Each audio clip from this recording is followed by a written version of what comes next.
Hey boys, how you doing? I was wanting to tell you some stories. I wrote up something, but I couldn't hardly finish it because it's so long. I hope I don't talk too long, but I may. So I'm going to try to hurry, but I don't want to miss any details. So I may go back and forth a lot.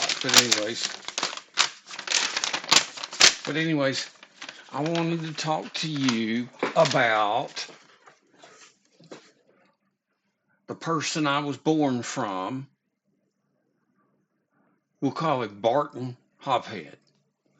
Now, just to remind you, these are all fictional accounts, and these are just stories I'm writing about, and nothing anybody could sue me over because this is all conjecture, and if there's any similarities or any uh, uh, if it seems to be similar to anything, I can't help it. It's just stuff like that. Blah, blah, blah. So, I'm just telling a bunch of lies. So, anyways, so let me tell you about my nemesis. I guess my arch nemesis. And that would be Barton Hophead. Now, I've written some of this stuff, but some of it, things got a little shaky, and my hands have been killing me lately. My fingers, my arthritis or something, but man, they've just been killing me lately, so I couldn't write too much. But here we go. I'll be reading some and I'll be talking some.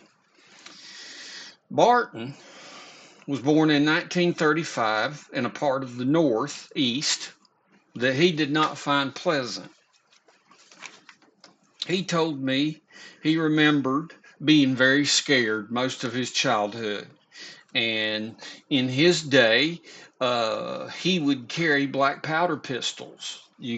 Back then, there weren't any regulation much on anything, but black powder pistols were kind of considered antiques, and he was carrying black powder pistols early as 13 years old, and uh, making pipe shotguns for various uh, people in the neighborhood where he lived. Um, he told me one time about he knew people that were around his age that would get gasoline and throw gasoline on homeless people and set them on fire. I was very young when he told me about that. And one time he told me about a kid that got beat up outside the door of his house, and then the kids shoved a firecracker in his ear, blew his ear off. Stuff like that. I guess that's why he hated people so bad. But, anyways, he hated his father, Grandpa Hophead, and Grandpa Hophead wasn't much either. He was a chemist. Uh, he told many stories where he suffered at the hand of Grandpa Hophead, and of course, you guys probably remember I told you that Grandpa Hophead was a chemist, and this was back in the 40s, 30s and 40s. And he probably polluted half of the state that they lived in. If you can think of a northeastern state that may be, you know, having problems with pollution, maybe close to New York State. Anyways, um, he and his uh, dad, uh, Grandpa Hophead, hated Barton Hophead. And I remember being very little when Grandma Hophead died. And Grandpa Hophead looked polaxed in the back of the car. He wasn't driving. He was pretty wrecked. But he told Barton, the man that born me, he told Barton, he said, I always loved your mama more than you. This was at Grandma Hophead's funeral. What lovely words of encouragement, huh? And that always struck me. I know why the man that helped in my birth, Barton, was such a complete, terrible person. And it was a storm inside of him, just a storm of hatred and bigotry. But, anyways, funny enough, Grandpa Hophead hated Great Grandpa Hophead. Great Grandpa Hophead was what they call a warden of an orphanage. And when I asked Grandpa Hophead about Great Grandpa Hophead, the only thing the only thing he had to say, he said, Great Grandpa Hophead treated every kid in the orphanage the same, even me. Every kid got one ball, a pair of shoes, and I guess a pair of socks. And what every kid in that orphanage got, I got the same thing. And I think to myself, Grandpa Hophead didn't get any special love from Great Grandpa Hophead, who his picture's hanging in a town in this state. And you'd think that he created the stars and the moon. There he is, Great Grandpa Hophead. I actually went there one time, and there's some people standing around. And I was like, you know, I'm related to him. And they're like, oh, you're related to old Mr. Hophead there? And I was like, yeah. And I said, and he was a son of a bitch. You should see her faces. You'd have thought I called. Well, I imagine they walked those halls thinking, I was like, he was a son of a bitch. So, let's see. I am, let's see, the son of a bitch, of a son of a bitch, of a son of a bitch, of a son of a bitch. 4 times. I'm the last of the son of bitches. I got a vasectomy. So, there ain't no more son of bitches coming from me. So, I did. And to the world at large, you're welcome. You're welcome for that. No more. I ended that line quick. But anyways. Barton Hophead, the sperm donor. There wasn't a week that didn't go by that he didn't cuss his daddy, Grandpa Hophead. And Grandpa Hophead was a son of a bitch. I can tell you that for sure. So, anyways,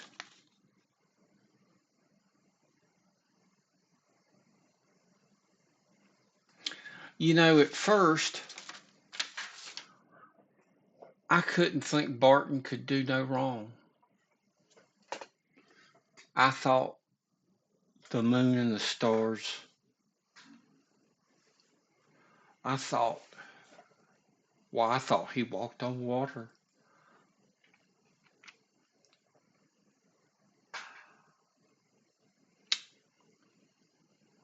I, re- I remember just I'd get in trouble or I'd do something. I'd just feel so bad at what he would think. I mean, my brother had died, and he never would admit it because I don't think he had the cruel streak. He had a cruel streak, but I guess he just was trying so hard to go against his nature. But he loved my older brother so much, and he died when he was 4 years old. And I think him hating his father, he hated his mother, uh, and it seemed like nobody ever loved him, maybe, or he felt that way. But he needed constant reassurance of love, but didn't give it back. But I grew up to hate Barton. I really did. I went from thinking he was just the tops,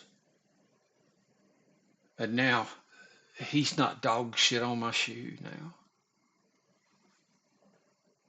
And that fall was long and hard for me because I had no other family, didn't have a brother to bounce ideas off.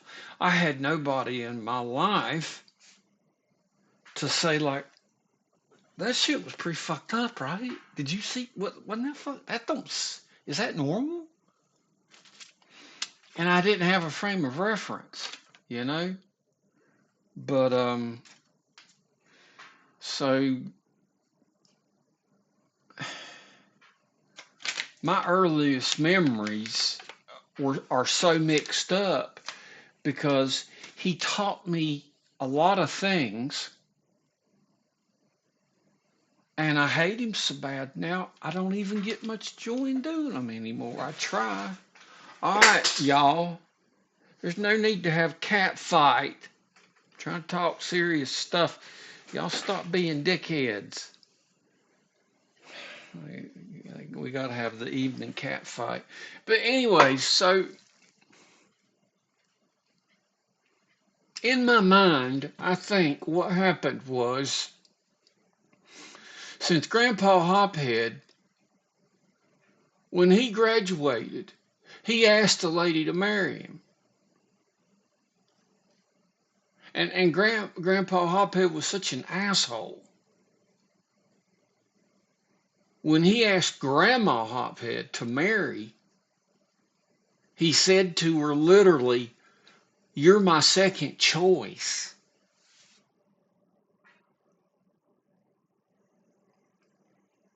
And that first lady that he asked to marry, she must have had a damn good sense of, because she split and went to California. So, but, and then not only that, Grandma Hophead was an orphan at the orphanage where great Grandpa Hophead ran things. So, Grandma Hophead felt second best. And then along came Barton, my sperm donor. And then what happened was, since she was so starved of affection as uh, uh, as a child, not no hugs, nobody come and visit her, that she coveted her husband's affection to the exclusion of Bart. And Bart became very hateful towards his mama as well, Grandma Hophead. Boy, he hated her.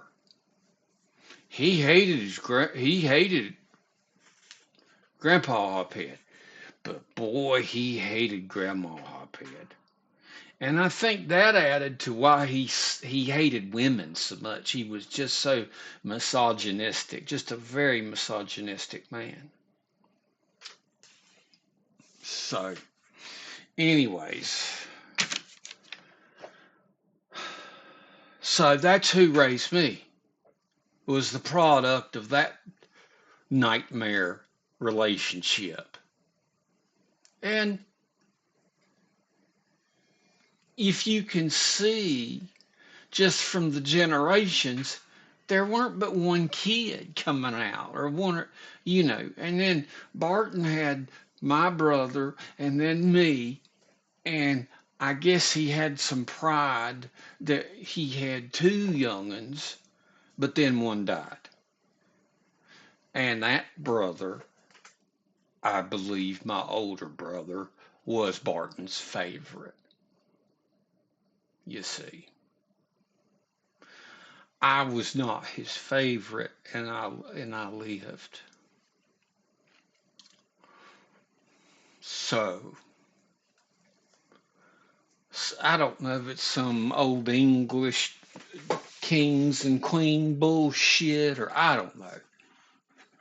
But he would never admit that. He's told me he's hated me a dozen times. He's told hundreds of lies on me.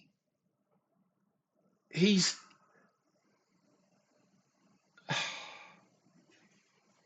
he's told me everything but that's one thing that I guess maybe his fragile psyche just couldn't accept. Because ever since I had been compared to an angel, that 4-year-old boy that never got to grow up and get his first drink of liquor and act a fool his first time, or get in trouble, or get his first paddlings. And I want to tell both you boys, Devin, Noah, you boys need to always love each other. Don't ever be at odds with each other, ever.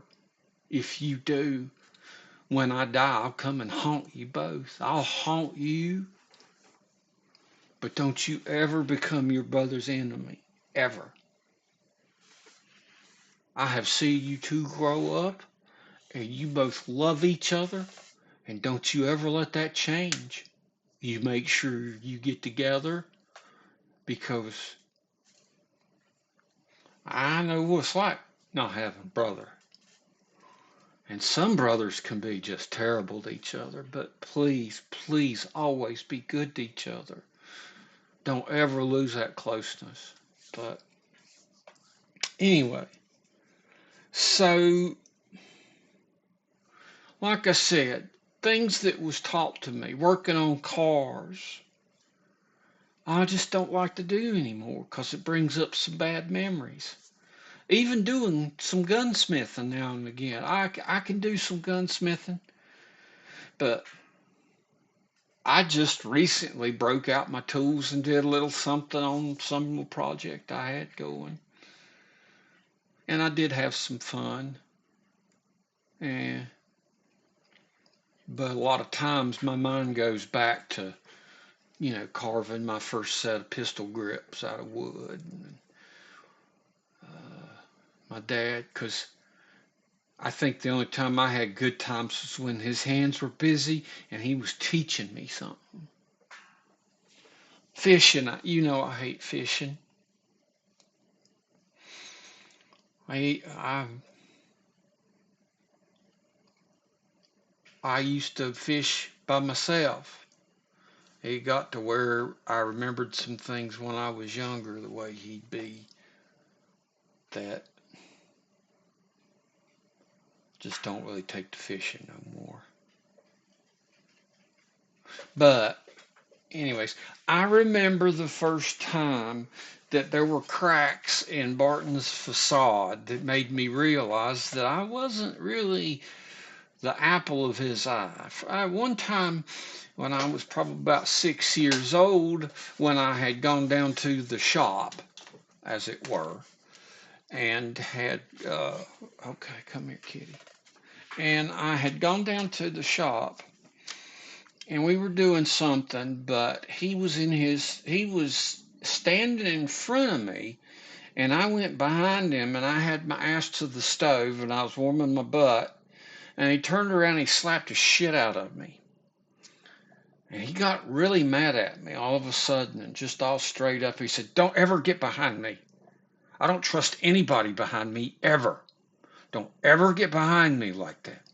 You come behind me, you say something, you do something like that, there's going to be trouble." And here I thought to myself, well, I'm his son, and he don't trust me behind him? And to this day, I don't understand what the hell happened. And,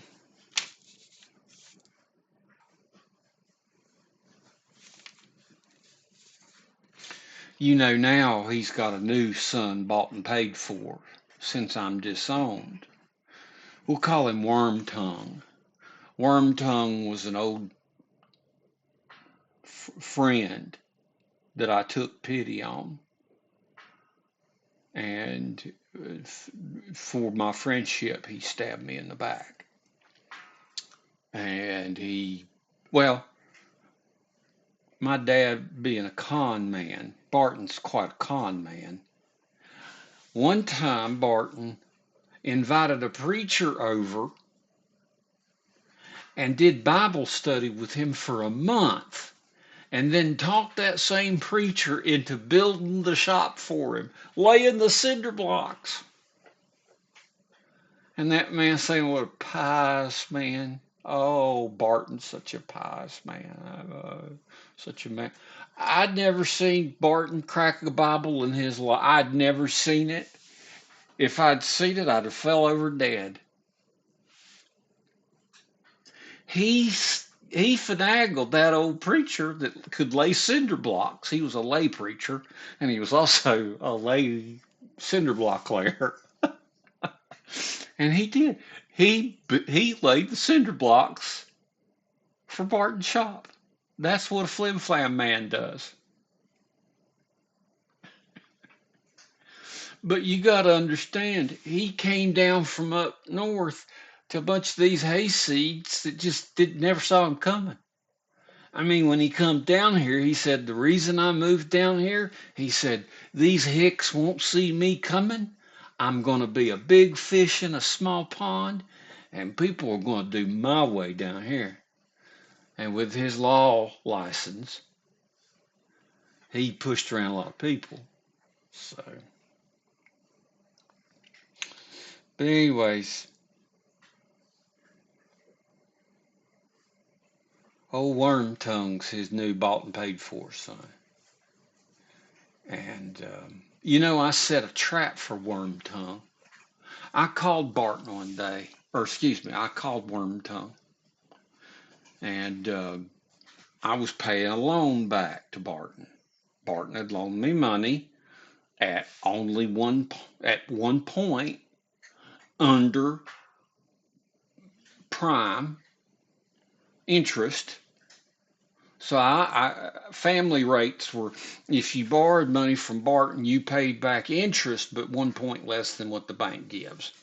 Now you don't get no interest, but back in the day you could get 4% interest on something. And I told Worm Tongue, I said, "Now don't tell Barton, but a lot of the things he gave me for my birthday, I've been selling those things to pay him back. I've hawked them, but once I get my money right, I'll be." And I said to Worm Tongue, I said, "Now don't you tell Barton that I'm doing this. I don't want to find out." Boy, he skint just as quick as he could. Old Worm Tongue, he went Barton. "Oh, Fred Hophead's selling birthday presents. He gave you pay you back." He said, "Oh." And then I was so pissed off one day. The things I said that I sold, I give everything back to Barton. And there he was, just, "Your mama gave him those things back." And he just sat there crying, not understanding. Barton, "I was told he sold all those things. I don't understand." And the con man couldn't understand that a con man was conning him. That's the beauty of it. Worm tongue conned him. And they're like that now. Two terrible people. Just like Saruman and Worm Tongue. Two bastards in a pod. So anyways, old Worm Tongue's going to inherit things that I built, things that I worked on, land that I helped grade, working me like a damn field hand. He's gonna get it all. But I can take heart in one fact that Barton Hophead, the con man extraordinaire, got conned.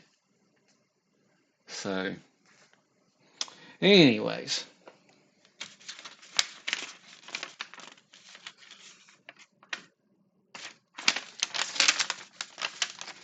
I'm going to talk to you also a little bit about indoctrination.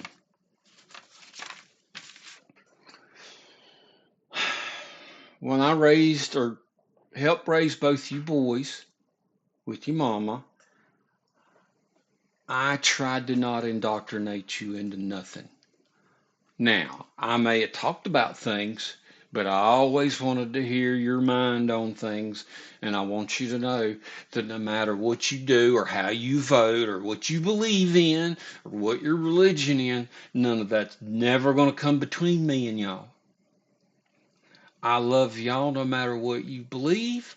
I love y'all no matter what. Okay? I'm not a believer myself, but Noah, you can attest to the fact that I would do my best to get your butt to church because you were interested in learning about the Bible and the Lord, and you wanted to go to church. And I'd get you to church, and I'd give you the keys to the van when you told me you had your learner's permit. Remember? When you had your learner's permit, you drive yourself. Sometimes you go with your friends. But I always tried to wake your little ass up, tell you it's time for church. And I'm not a believer, right? I'm atheist, so don't mean nothing to me. But I always supported you in what you did. Supported you in the wrestling that made me so scared.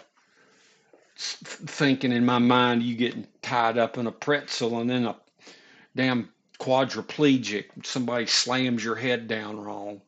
And what the hell am I going to do then? I supported that.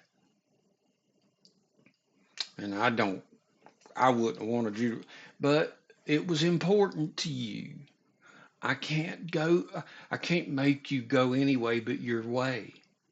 Your beliefs, how you think. The only thing I tried to indoctrinate you boys in is to not be racist to people, to not judge people based on who they are, what they believe in.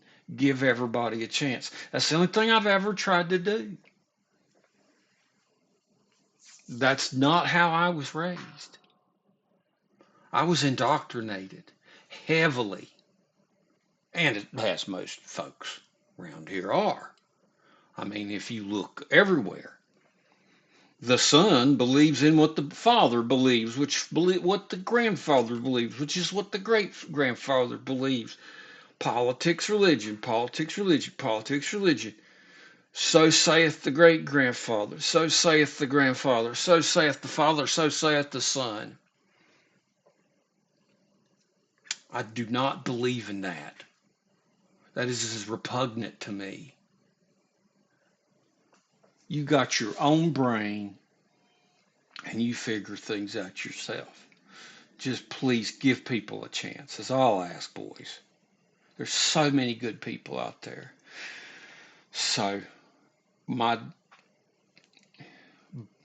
Barton indoctrinated me politically.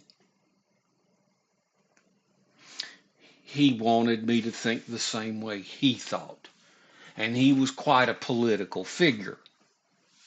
and and quite a bit of political power. And if he really needed to, he could call and get things done, which makes him scary, as evil of a bastard as he is. He loved and caressed power like Saruman. He loved he loved threatening people legally. He loved telling people, well, I'll take your ass to court and my lawyer will be free and you'll pay for yours, and what are you going to do about it? He loved being the bully because when he was young, he was the bullied. And he identified with the bully. He wanted the power of the bully. And he bullied me. He bullied me. He indoctrinated me into how he thought politically. He indoctrinated me into his racism, his racist way. And he would he wouldn't think he would. Why? You might as well call him a donkey as call him racist. He was the donkey of swords, but you know what I mean. You might as well call him a rock as racist. And he was the most racist man I've ever met. Every racist joke I ever heard was from that son of a bitch. Why, one time I remember him and whatever racist people that worked down at the courthouse. I can remember being 8 years old and he'd bring home a legal folder, one of them manila folders full of mimeographed and carbon copied jokes, nothing but racist jokes and racist imagery and uh, uh, making fun of black people, making fun of Jewish people, making fun of Mexican folks, people of South America, making fun of everybody. And he would sit there like it was a Sunday school lesson, teaching me and showing me why each one's funny, because these people are that way and those people are this way, and this is how these people are, you see. And then on the bus, he made sure to remind me when I got my little ass whooped, you know, by black kids that, well, you know, that's how they are. That's how they do. They'll gang up on you. They tried to they ganged up on me the same way. They won't fight you fair. You know, I mean, he indoctrinated me from a very, very young age.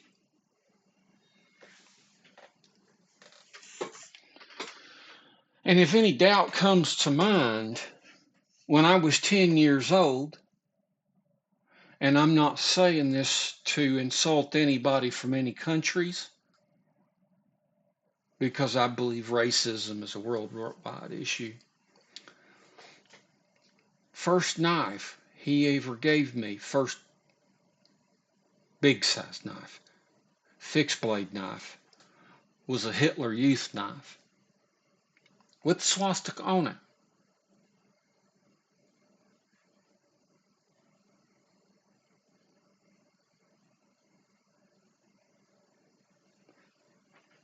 And it was very strange that because I'm left-handed, he let me wear it, because when I wore it left-handed, the swastika didn't show.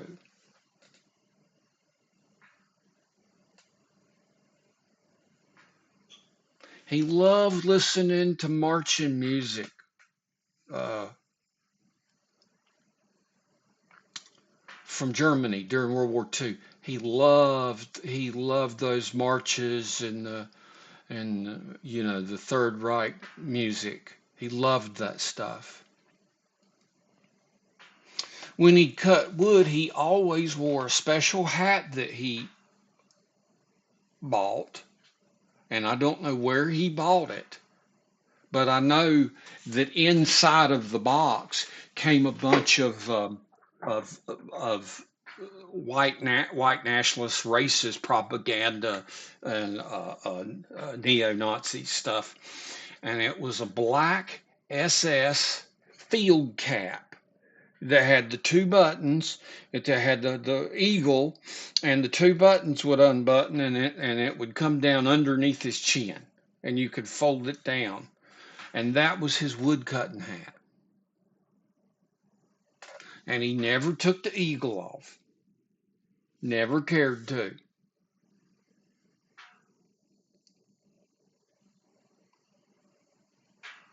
On all his cars, he had German eagles.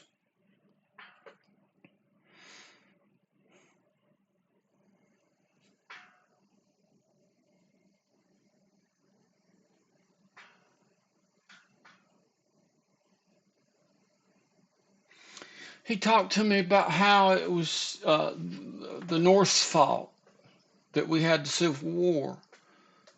You know, he talked about how it was all the North's fault.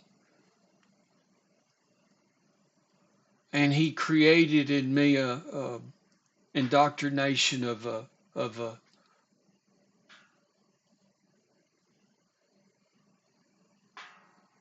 a Southern nationalist, you know,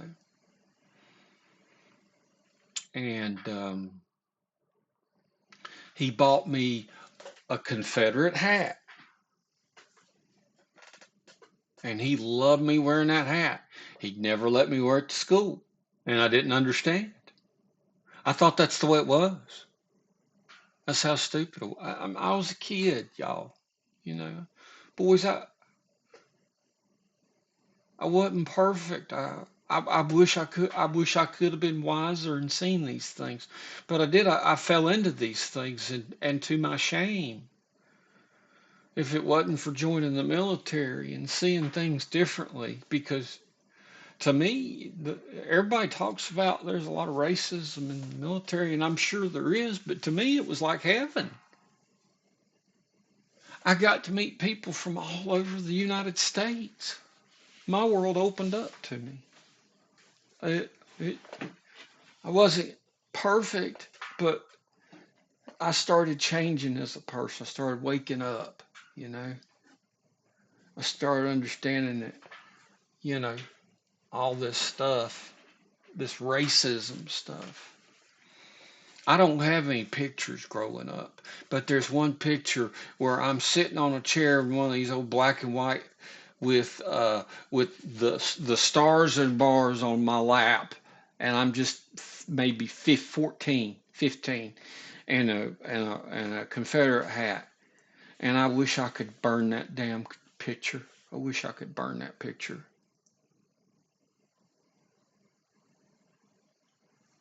Frankly, I wish we could well,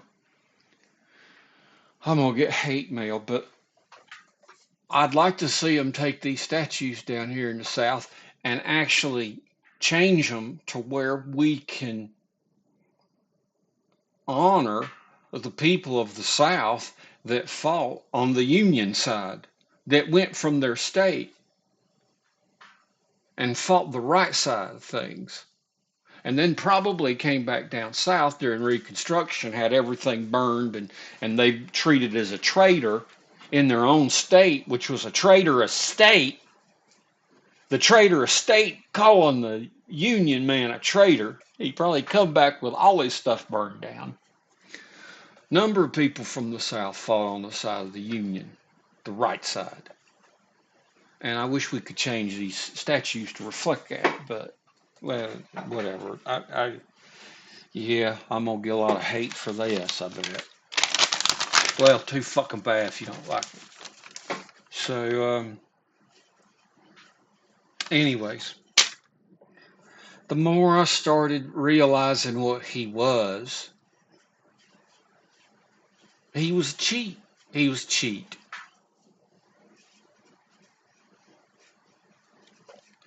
He taught me revenge. He taught me to revenge people. He'd sit, and he wasn't a drinking man. Every now and again, he'd crack some beers, and he'd get the phone, and he'd dial a number, and he'd give me the phone, and he'd get me to do prank calls for him. People that he hated in the county, he'd get me to do prank calls. I distinctly remember him calling a number, or him telling me, he says, "This is what I want you to say. I want you to say, I'm fucking your wife, and boy, does she got good pussy." I'm 8 or 10 years old. I'm on the phone telling an adult on the phone that I fucked his wife and she's got good pussy. Me, 18-year-old kid. And him over there just laughing like crazy.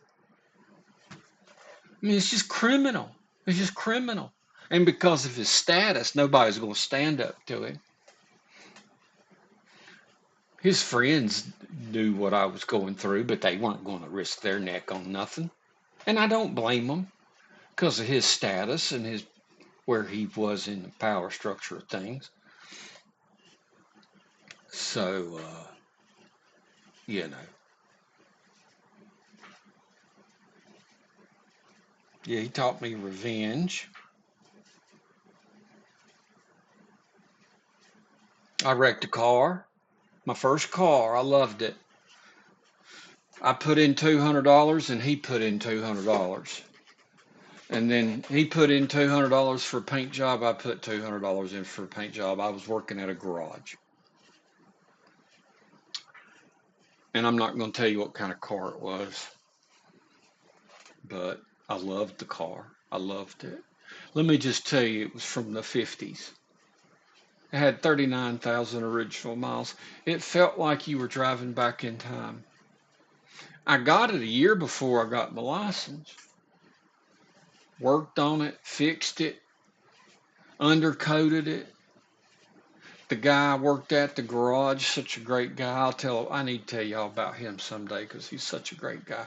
First guy I ever worked for I worked at a garage. He helped me work on the engine. It's a flathead engine. And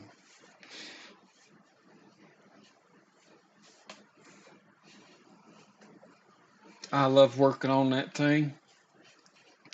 And I was working on the wing window. And my dad,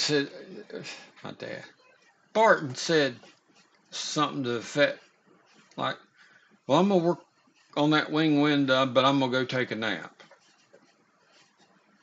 And me, excited, I was like, I'm gonna show him I can fix stuff, boy. And I fixed the wing window. I did. I had a little pin, little drift pin. It worked great. He came down and he gave me a cussing. "I was gonna do that, you son. God damn you, fucking Fred. God damn, what do you?" And I'm just standing there doe-eyed, like, I did this. I did. Weren't no proud in his eyes. None at all.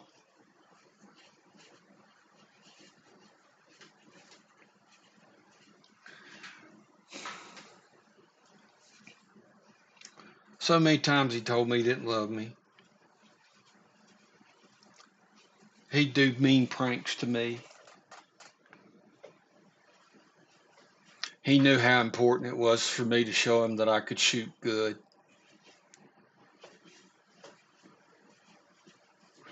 One time we went out east to visit a son of a bitch cousin, alcoholic, backer farmer. God, he was nothing.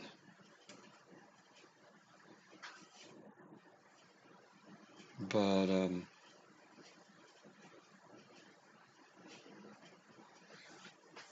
I had worked on this rifle and worked my best to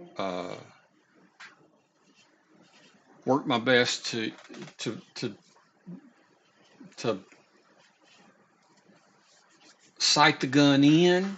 I reloaded the bullets, chose the best primers, chose the right powder measure, the gun shot great, and I wanted to show him that I could shoot a crow. So we went down there. It was crow shooting day. I was so excited. Probably 15, 16, I don't know, something like that. So excited. And they messed with me all day. Oh, you can't shoot shit. You're not going to do a thing. One time, Barton bumped the stock, made me miss. And the whole time, them both laughing, just laughing like hell at me. And I wasn't just nothing but a little buffoon for them. Just somebody fucking laugh at. And boy, I was so sad about that. It wasn't. That's not. But anyways, between him working me, and I was telling you about how he conned the preacher into making the first part of the. Oh, I forgot to tell you about the car. Turned out 2 months after I had my license, somebody hit me head on, totaled the car. And because it was an older car, it was considered a classic. Barton got $9,000 for that car.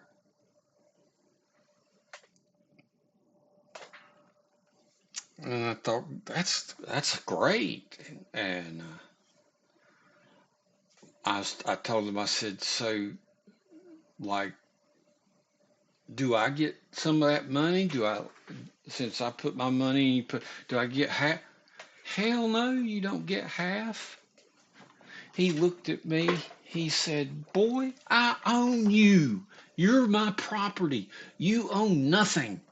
Everything you got is mine. And I can take it from you whenever I want to.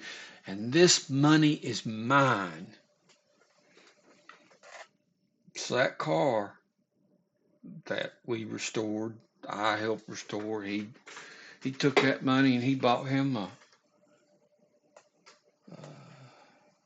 we'll just say another classic car. A nice one. Wouldn't even let me drive it. You can't drive it, he told me. So then, another time he cheated me. He had forgiven me on a loan.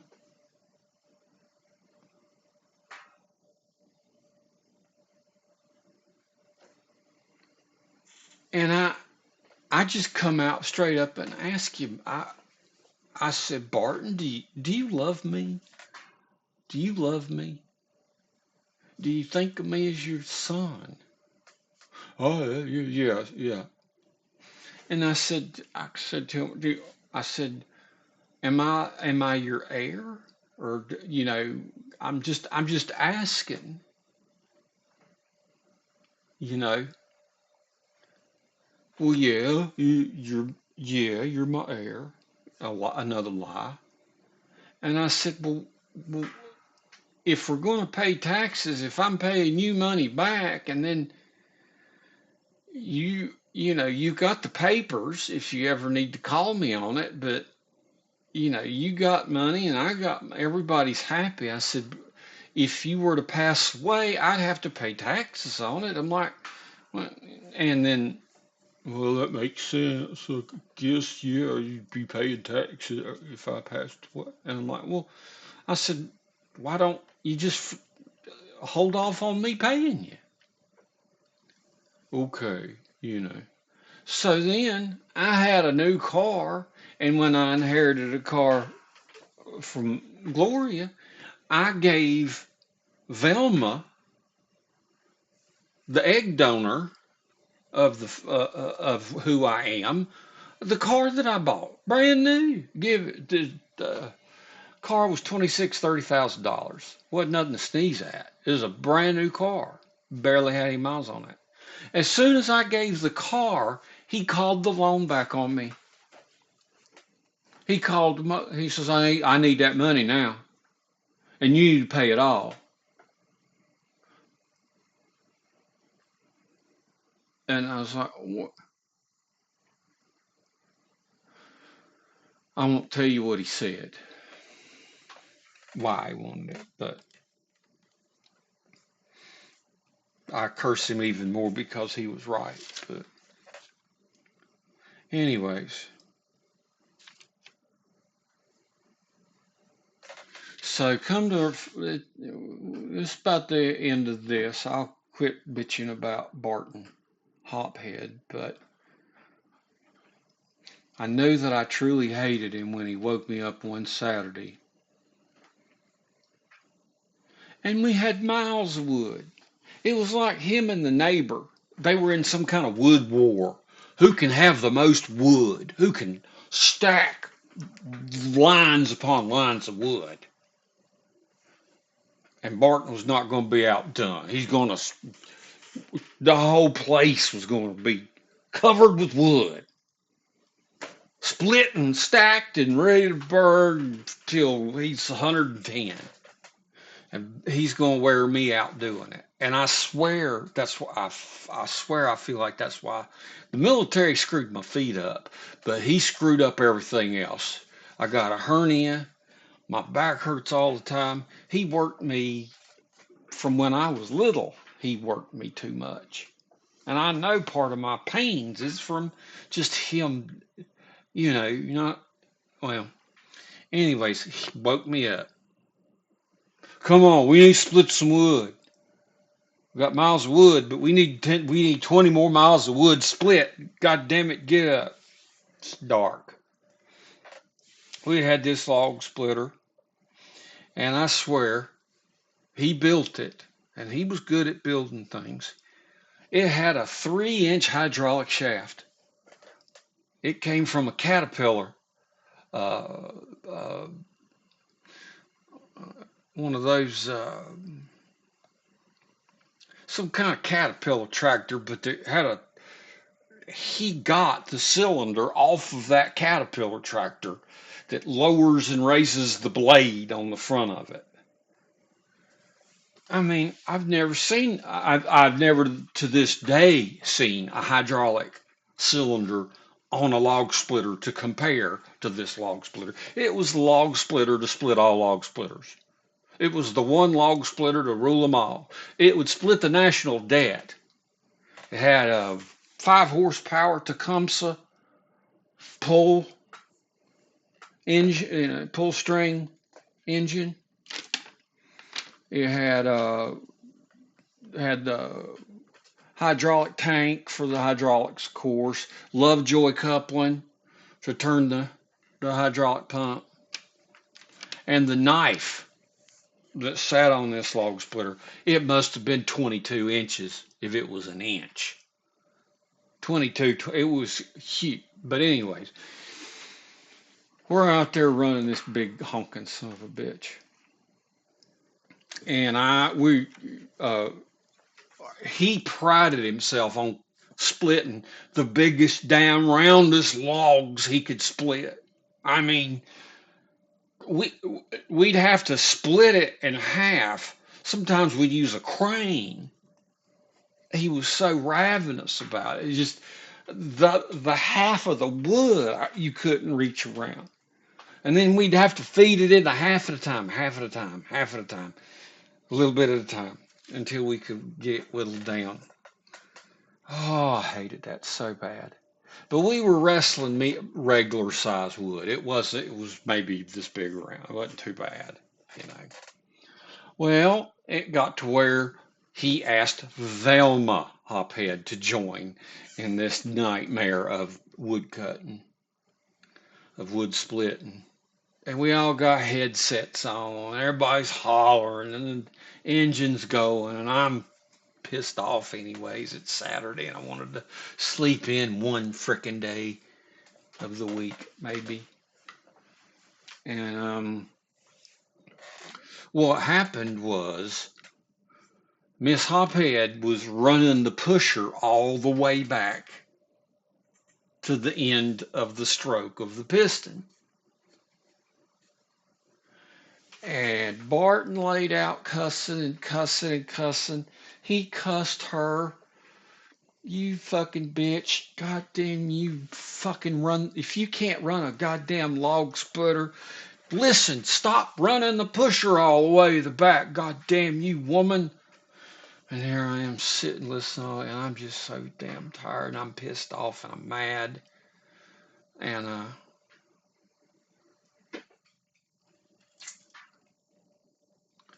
he kept cussing at her, kept cussing at her. This probably went on an hour.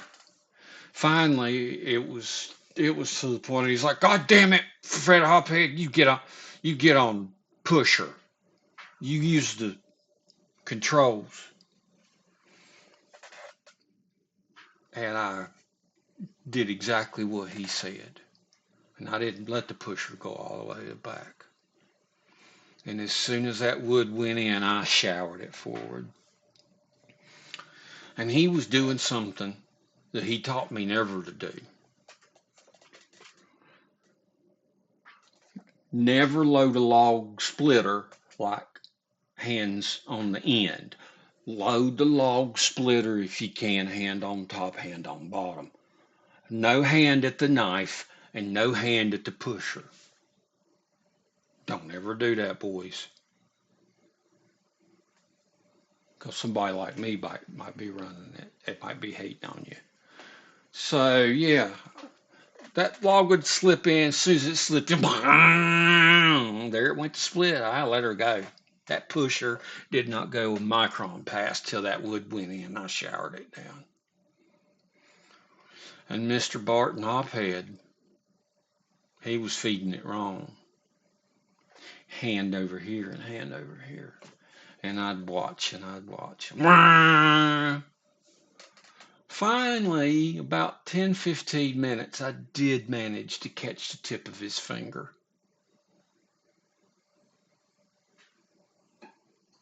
Boy, the blood squirted out that finger. And I stood there and I saw Velma go batshit. And I'm standing there just like, whatever. I was so dead inside. So not just dead, just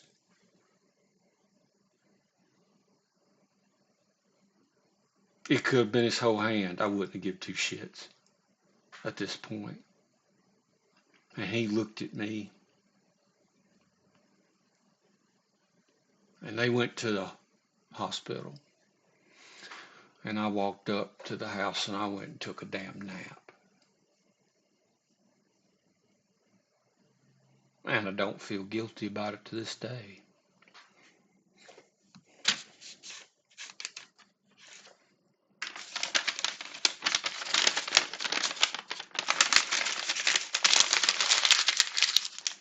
Boys, I hope I haven't raised you any shade like that. The fact that you both talk to me, text me, means so much. I wish you'd do it more, but every parent does. I know you got a life to live, but I don't know if I can talk about Velma Hophead.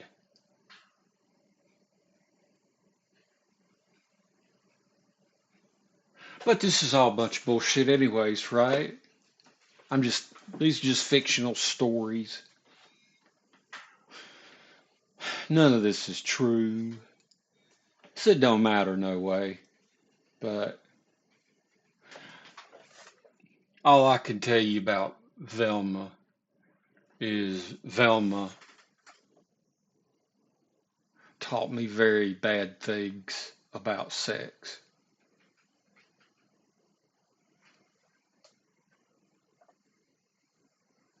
And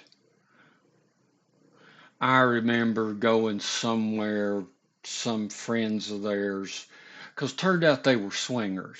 I never knew this until I got old enough to figure it out. I kind of figured it out, but we were at this farmhouse. I don't remember where it was.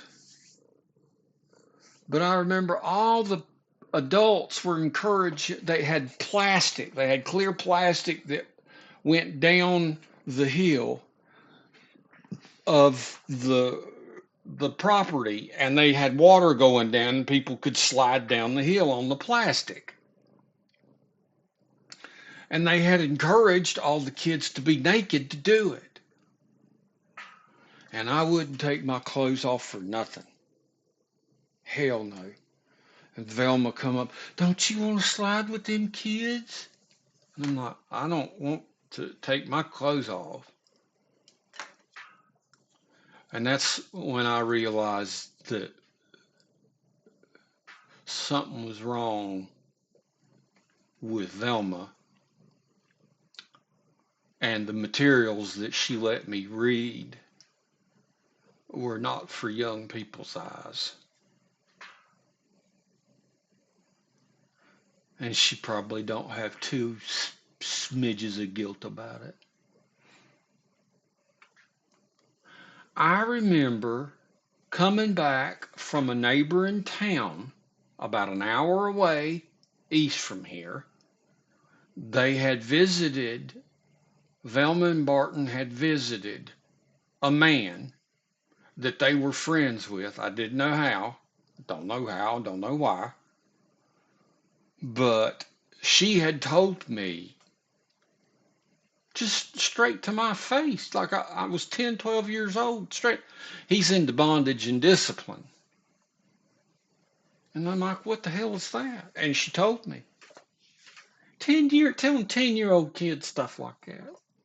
And then we go there and they start filling the van with dirty magazines, pornographic magazines.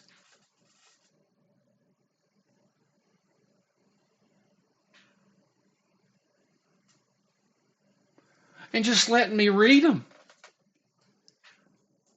I distinctly remember reading one story about, I remember asking Velma, why in here is this person writing about doing it to this girl while a, a dog is licking his balls? And I was like, that's gross. And she just blew it off like it's nothing.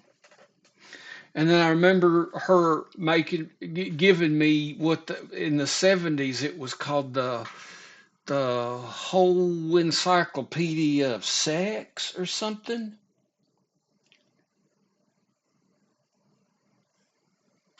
And just letting me read all of that stuff. And I don't know. I think it just had to be perversion. I hope it wasn't that perverted back in the 70s where they were doing. I just don't see that. But I distinctly remember in this encyclopedia of sex or whatever, as a 10 or 12-year-old boy, reading about. It said in this, it turned out it was that thing that River Phoenix and it was, I forget the cult or whatever, but they believed in kids having sex with each other. Sex before 8 or it's too late is what I remember reading in that book. And just the ick that I felt, even then. No wonder I'm so screwed up. It's not a wonder I'm not more screwed up. And the things she did to me, I won't talk about, but yeah. But anyways, those were dark times, and I wanted you to hear it from me.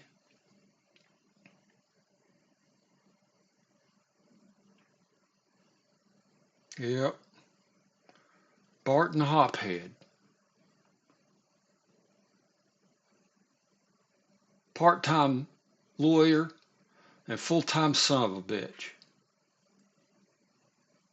And his wife, Velma Hophead,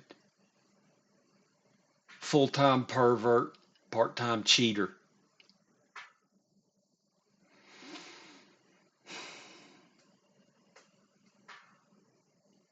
And what really gets me is the likes of that trash disowning me. Disowning me. I'm 10 times the human they are. I'm 10 times the person they are. That filth disowns me.